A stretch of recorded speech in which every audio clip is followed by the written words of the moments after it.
Hello everyone, देखिए next करते हैं हम angular displacement and angular velocity. Angular displacement क्या होती है? देखो, एंगुलर डिस्प्लेसमेंट का मतलब क्या है कि जैसे मान लीजिए ये हमारे पास एक सर्कुलर पाथ हो गया, ठीक है, ये इसका सेंटर है और यहाँ से पार्टिकल मूव कर रहा है, ठीक है। तो जैसे मान लीजिए ये इसका रेडियस वेक्टर है हमारे पास, ठीक, पार्टिकल अभी यहाँ पर है इसमें, ठीक है, और जैसे मान लीजिए ये O पॉइंट है और ये P पॉइंट है। थोड़े टाइम बाद ये पार्टिकल कहाँ चला गया? इस पॉइंट पे चला गया, यहाँ मूव होकर यहाँ पर आ गया, तो ये P डैश हो गया, ठीक है। तो अब है जो आपका रेडियस वेक्टर ये हो गया, क्लियर। तो रेडियस जो है ये हमारे पास जो रेडियस वेक्टर हम कह रहे हैं ये डिस्प्लेस्ड हुआ, कितना? इतना डिस्प्लेस्ड हुआ। तो इसमें कितना चेंज हुआ इसके एंगल में? इसको हम क्या बोलते हैं? डेल्टा थीटा, क्लियर है। और यहाँ पर एंगुलर डिस्प्लेसमेंट को मैं इस थीटा से ही डिनोट कर रहा हूँ, यहाँ लिख देता हूँ, it is denoted by theta.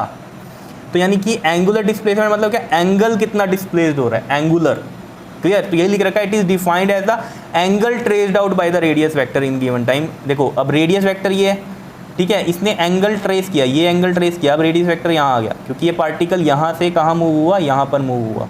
क्या इतनी बात क्लियर है या नहीं है? तो ये है हमारे पास, ये जो डिस्प्लेसमेंट होती है इसको क्या बोलते हैं हम? Linear displacement. तो डिस्प्लेसमेंट सिंपल हम किससे लिखते हैं? देखो, लीनियर जो डिस्प्लेसमेंट होती है हमारे पास वो हम किससे लिखते हैं? एस से। और जो एंगुलर है हमारे पास, एंगुलर डिस्प्लेसमेंट जो होती है वो हम किससे लिखते हैं? थीटा से। तो यहाँ पर जो एंगुलर डिस्प्लेसमेंट है हमारी, ठीक है, इसको हमने लिखा क्या? ये क्योंकि चेंज हो रहा है एंगल में, थीटा है, क्योंकि ये आर क्या हो रहा है, अब ये आर बन गया इधर, ठीक है। तो एंगल ट्रेस किया है इसने, ठीक है, दैट इज द, ये होता है बड़ा चेंज। डेल्टा थीटा मतलब डेल्टा कहीं लगता है तो बड़ा होता है। देखो अगर मैं इसको डी थीटा लिखता तो ये छोटा चेंज है, और डेल्टा थीटा है तो मतलब क्या है? ये बड़ा चेंज है। और यहाँ पर ये जो है इसकी लीनियर डिस्प्लेसमेंट है ये सामने, क्योंकि देखो ना स्ट्रेट लाइन, अगर इतना पार्ट हम कंसीडर करें तो ये स्ट्रेट लाइन दिखती है। तो ये क्या है? हमारी लीनियर डिस्प्लेसमेंट में चेंज हो रहा है, तो ये हो गया हमारे पास डेल्टा एस। क्या इतनी बात क्लियर है या नहीं है? अब यहाँ पर ये एंगुलर डिस्प्लेसमेंट निकलेगी कैसे? तो देखो अगर आपको फॉर्मूला पता है, थीटा इज इक्वल टू में क्या होती थी? Length of an arc upon में क्या होती थी? रेडियस होती थी, अगर याद है ये कहानी? जैसे हम करते थे, ये एक सर्कल है और ये बना हुआ है आपके पास, ठीक है, तो ये क्या हो जाती थी हमारी? लेंथ ऑफ एन आर्क, ये थीटा होता था और ये रेडियस होती थी। क्योंकि देखो ना रेडियस तो सेम ही रहेगी, यहाँ भी रेडियस थोड़ी चेंज हो रही है, रेडियस तो वही है। रेडियस वेक्टर बस हम कह रहे हैं कि ट्रेस आउट हो रहा है कि इसने इतना एंगल ट्रेस किया, ठीक है। रेडियस तो सर्कल में क्या रहती है? सेम रहती है। तो ये एल अपॉन में आर, थीटा क्या होता है? Length of an arc upon में आर। तो यहाँ पर ये लेंथ है लीनियर डिस्प्लेसमेंट वाली, डेल्टा एस, ठीक है। अब ये मत कहना कि ये सर्कल में तो जी डायरेक्शन चेंज होती है और ये यहाँ पर स्ट्रेट लाइन नहीं है। देखो ना सर्कल बना कैसे है? छोटी छोटी स्ट्रेट लाइन से ही तो बना है बन के, या नहीं? ऐसे करके, ठीक है। तो एक छोटा सा अगर हम पार्ट ले रहे हैं तो वो कैसा लगता है? सर्कल का स्ट्रेट लाइन लगता है हमें। सोचने की बात है सिर्फ, ठीक है। तो यहाँ से हमें पता चल गया फॉर्मूला, डेल्टा थीटा का क्या बनेगा? डेल्टा एस बाय में R, theta is equal to में length of an arc upon में रेडियस। बताओ इसमें कोई दिक्कत है या नहीं है? बताओ, सिंपल सी कहानी थी या नहीं थी? बताओ, आया समझ में? तो ये हमारे पास एंगुलर डिस्प्लेसमेंट है, ये चीज़ हमें समझ में आ गई, यानी कि एंगल डिस्प्लेस्ड हो रहा है, ठीक है, that is called the angular displacement, clear. Linear displacement यहाँ है, ये हो रही है, जितना भी पाथ कवर करेगा ये क्या है हमारी? इधर लीनियर डिस्प्लेसमेंट कंसीडर कर रहे हैं छोटे पार्ट में हम, ठीक है। तो यही चीज़ें यहाँ पर लिखी हुई है, it is denoted by theta, ये हमारा हो गया। It is a vector quantity है, वेक्टर क्यों है? क्योंकि इसकी क्या है? डायरेक्शन भी होगी, अभी हम बात करेंगे डायरेक्शन क्या होगी इसकी, ठीक है। और इसका जो यूनिट होता है वो रेडियन होता है। देखो थीटा जो होता है एंगल ही एक तरह का, ठीक है, आप कहोगे डिग्री होती है, तो मैंने आपको पहले भी बताया डिग्री भी होता है थीटा का जो यूनिट होता है, लेकिन साथ में आपके पास रेडियन भी होता है, ऐसे तो मिनट भी होता है, सेकंड भी होता है, बताया हुआ है मैंने आपको जब कन्वर्जन बताई थी, ठीक है। तो चलो इतनी बात आपको समझनी है, रेडियन है, रेडियन होते हैं सबसे छोटे एंगल्स, ठीक है, वो किस में होते हैं? रेडियन में होते हैं। तो इसका जो यूनिट है वो क्या है? रेडियन है। And it is a dimensionless, angle क्या होता है हमारा? डायमेंशनलेस ही होता है, ये आपको बताया हुआ है मैंने यूनिट्स एंड डायमेंशंस में। और इस direction is given by right hand rule. अब ये बात समझनी है, राइट हैंड रूल, पहले तो ये सोचो इसकी डायरेक्शन होगी कहाँ? अगर इस पार्टिकल तो यहाँ पर चल रहा है, ठीक है, यहाँ पर डायरेक्शन होगी क्या? ये तो फिर क्या होगी हमारी? ये वाली तो डिस्प्लेसमेंट लीनियर वाली है, तो एंगुलर डिस्प्लेसमेंट यहाँ हो रही है, देखो, ठीक है। एंगुलर डिस्प्लेसमेंट की जो डायरेक्शन होती है वो हमेशा कहाँ होती है? एक्सिस पे होती है। पार्टिकल यहाँ मूव कर रहा है सर्कुलर में, लेकिन जो इसकी डायरेक्शन होगी एंगुलर डिस्प्लेसमेंट की वो कहाँ होगी? उसके एक्सिस पे होगी। क्या इतनी बात क्लियर है? ऐसे समझ में आ रहा है? ये एक्सिस पे समझ रहे हो, जैसे यहाँ पर ये मूव कर रहा है इस तरीके से पार्टिकल, लेकिन जो डायरेक्शन है एंगुलर डिस्प्लेसमेंट की वो क्या होगी, उसके एक्सिस के अलोंग होगी, या नहीं, बात समझ रहे हो।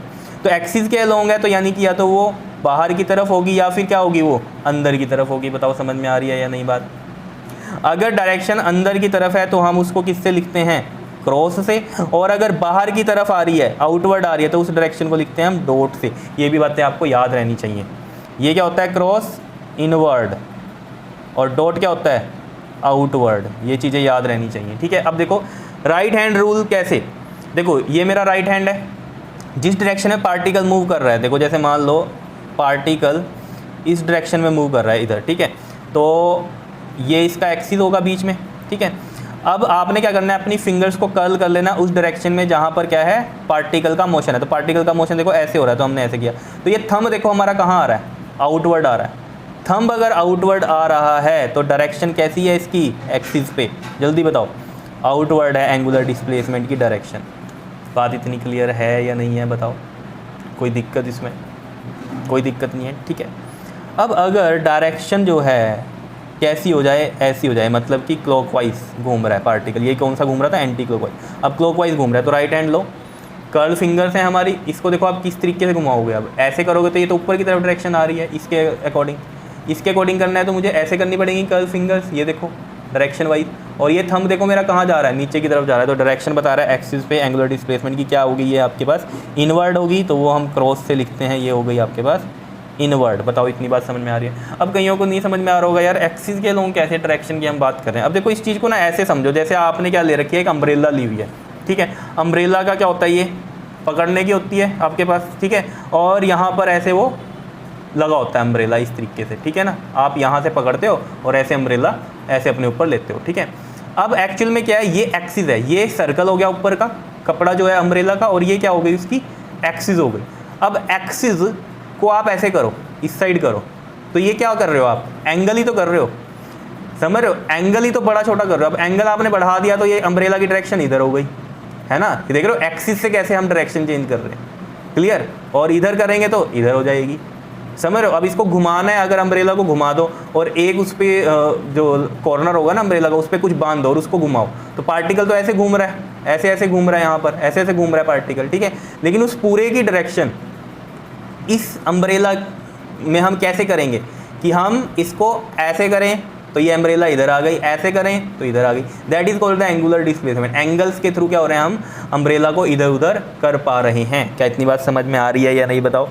थोड़ा सा विजुअलाइज हुआ आपको, थोड़ा सा एज्यूम किया आपने, इमेजिन किया कि क्या हो रहा है, एक्सिस के अलोंग कैसे हम डायरेक्शन, और वो प्रैक्टिकली कैसे देख पा रहे हैं हम चीज़ को। क्लियर है बात इतनी या नहीं। तो एक्सिस के अलोंग अगर है तो ये हम एंगल चेंज करके पूरा का पूरा सिस्टम ही उठा सकते हैं। जैसे कि ये हमारे पास क्या था, अम्ब्रेला था इस तरीके से, ठीक है। अभी ये हमने एंगल कुछ बनाया, समझ रहे, कुछ पहले यहाँ था एक्सिस, ये एक्सिस था पहले, ये देखो ऐसे था एक्सिस, ठीक है। अब यहाँ पर ले गए हम इसको, कहाँ ले गए, पहले ये था ना, अब यहाँ ले गए, तो देख लो पहले ये था एक्सिस, तो ये एंगल बन गया ना, कितना एंगल घुमाया, तो उसकी वजह से क्या हुआ, देखो अम्ब्रेला ने अपनी डायरेक्शन चेंज करी। तो ये चीज़ आपको समझनी है, क्लियर कट हुई। तो ये हमारे पास क्या है, राइट हैंड रूल से भी हम इसको कर सकते हैं। एक वजह तो एक स्क्रू रूल भी होता है। स्क्रू रूल क्या होता है कि इसके सेंटर में आप स्क्रू लगाओ, अगर ये हमने क्या किया है, एंटी क्लॉकवाइज घुमाया पार्टिकल, तो स्क्रू को भी एंटी क्लॉक घुमाओ। एंटी क्लॉक घुमाओगे तो स्क्रू क्या होगा, कभी देखा है स्क्रू को एंटी क्लॉक घुमाओ तो क्या आएगा, वो बाहर आएगा, तो बाहर आ गई डायरेक्शन। और जब स्क्रू को आप क्लॉकवाइज घुमाओगे, क्योंकि यहाँ पार्टिकल क्लॉकवाइज घूम रहा है, तो स्क्रू को क्लॉकवाइज घुमाओ जरा, सेंटर पे रख के कहाँ जाएगा, वो अंदर जाएगा, है कि नहीं। तो वो डायरेक्शन क्या हो गई, फिर अंदर की तरफ हो गई। क्या इतनी बात क्लियर हो गई या नहीं, बताओ। एंगुलर डिस्प्लेसमेंट समझ में आया क्या है या नहीं है, बताओ। फॉर्मूला समझ में आया कैसे निकाला हमने, length of an arc bone में रेडियस वाली कहानी से हमने ये फॉर्मूला निकाला है यहाँ पर, बताओ समझ में आया या नहीं। तो ये एंगुलर डिस्प्लेसमेंट हो गई, मेन इसकी डायरेक्शन भी समझ में आ गई हमें कि किसके अलोंग होती है, एक्सिस के अलोंग होती है, क्लियर है। अब हम एंगुलर वेलोसिटी की बात जब हम करेंगे तो सिंपल वेलोसिटी क्या होती है, बताओ जरा, डिस्प्लेसमेंट अपॉन में टाइम होती है। तो यहाँ एंगुलर वेलोसिटी आ गई, एंगुलर वेलोसिटी को हम किससे लिखते हैं, ओमेगा से लिखते हैं, ये चीज़ याद रखना, ठीक है। ये क्या होता है हमारे पास, ओमेगा लिखते हैं हम इसको ऐसे डब्ल्यू की टाइप में, ठीक है। और यहाँ पर एंगुलर डिस्प्लेसमेंट आ जाएगी, तो एंगुलर डिस्प्लेसमेंट हमारे पास डेल्टा थीटा है, और क्या है हमारे पास, टाइम है, तो वो हम क्या लिख देंगे, डेल्टा टी लिख देंगे।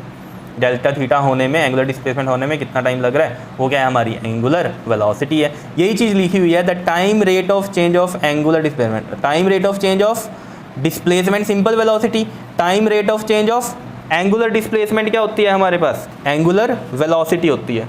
क्या इतनी बात क्लियर है या नहीं है? यहाँ आप सिंपल भी लिख देते हैं ना, अगर the rate of change of angular displacement with time, तो ये भी क्या हो जाता है आपके पास, एंगुलर वेलोसिटी होती है, बिकॉज रेट जहाँ भी आ गया वहाँ पर कहानी क्या हो जाती है, विद टाइम हो जाती है। क्लियर है इतनी बात या नहीं बताओ?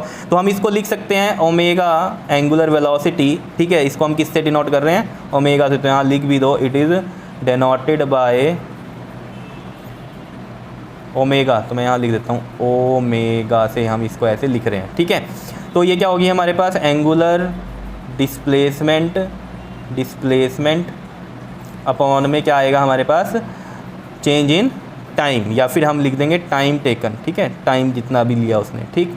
तो ये ओमेगा हमारे पास क्या आ जाएगा, डेल्टा थीटा बाय में डेल्टा टी, और ये हमने क्या लिखा है इसको, एंगुलर वेलोसिटी। किससे लिखा है हमने इसको, ओमेगा से लिखा है। क्या इतनी बात क्लियर है या नहीं है बताओ? ये चीज़ समझ में आई? एंगुलर वेलोसिटी बिल्कुल सेम वही कहानी है जैसे वेलोसिटी की थी, क्या थी, rate of change of displacement, यहाँ क्या है, rate of change of angular displacement, तो एंगुलर वेलोसिटी हो जाएगी। क्या इतनी बात क्लियर है या नहीं है? ठीक है, अब इसके यूनिट्स कैसे लिखेंगे हम, इट इज़ मेजर्ड इन, बताओ जल्दी से, जो हमारे पास एंगुलर डिस्प्लेसमेंट थी उसका जो यूनिट था वो क्या था, रेडियन था, तो रेडियन हो गया, ठीक है, और टाइम का आपको पता है सेकंड होता है, तो क्या आ जाएगा हमारे पास, रेडियन पर सेकंड क्या होते हैं, एंगुलर वेलोसिटी के यूनिट होते हैं। कोई इसमें दिक्कत? क्लियर। अब जैसे हम वहाँ पर इंस्टेंटेनियस वेलोसिटी निकालते थे, यहाँ पर भी हम क्या निकाल सकते हैं, इंस्टेंटेनियस एंगुलर वेलोसिटी कब होती है ये बताओ, इंस्टेंटेनियस एंगुलर वेलोसिटी कब होती है, जब हम टाइम अप्रोचेस तो क्या कर देते हैं, जीरो कर देते हैं। याद आया कि नहीं आया बताओ? लिमिट जब हम इसके अंदर क्या करेंगे, डेल्टा टी है तो अप्रोचेस तो ये जीरो करेंगे, तो हमारे पास delta theta by delta T किस में चेंज हो जाएगा, जल्दी से बताओ, D theta by D T में, बिकॉज ये बिग चेंज थे मैंने आपको बताया था। और जब आपने अप्रोचेस टू टाइम जीरो कर दिया तो विद इन इंस्टेंट की बात हो रही होगी तो वो स्मॉल चेंज होगा, तो वो डी थीटा बाई क्या होगा, डी टी। कम चेंज हो रहा है तो कम टाइम में ही होगा, यानी कि डिस्प्लेसमेंट जो हो रही है कम हो रही है वो कम टाइम में, क्योंकि हमने क्या कर दिया, टाइम अप्रोचेस टू जीरो किया। यही मेन कहानी थी इंस्टेंटेनियस वेलोसिटी और इंस्टेंटेनियस एंगुलर वेलोसिटी में हम भी यही करेंगे कि लिमिट जो होगी time approaches to zero. Zero का मतलब क्या होता है, बिल्कुल ही कम टाइम, बस एकदम से पूछ लिया क्या वेलोसिटी है, ऐसे वाला, जैसे मैंने आपको एग्जांपल दिया था इंस्टेंटेनियस स्पीड में, इंस्टेंटेनियस वेलोसिटी में, ठीक है ना। जैसे आप गाड़ी में जा रहे हो, आपने एकदम से पूछ लिया ड्राइवर को क्या स्पीड है, तो वो इंस्टेंट बता रहा है ना, यानी टाइम जीरो, ठीक है ना। तो वही चीज़ है। क्या इतनी बात क्लियर है या नहीं है बताओ? क्लियर हो गई कहानी? तो ये D theta by D T हो जाएगा और नॉर्मल एंगुलर वेलोसिटी क्या है, delta theta by delta T हो जाएगी। क्लियर है कहानी? नेक्स्ट वीडियो में हम बात करेंगे इसमें relation between linear velocity and angular velocity की। क्लियर? Okay, thank you.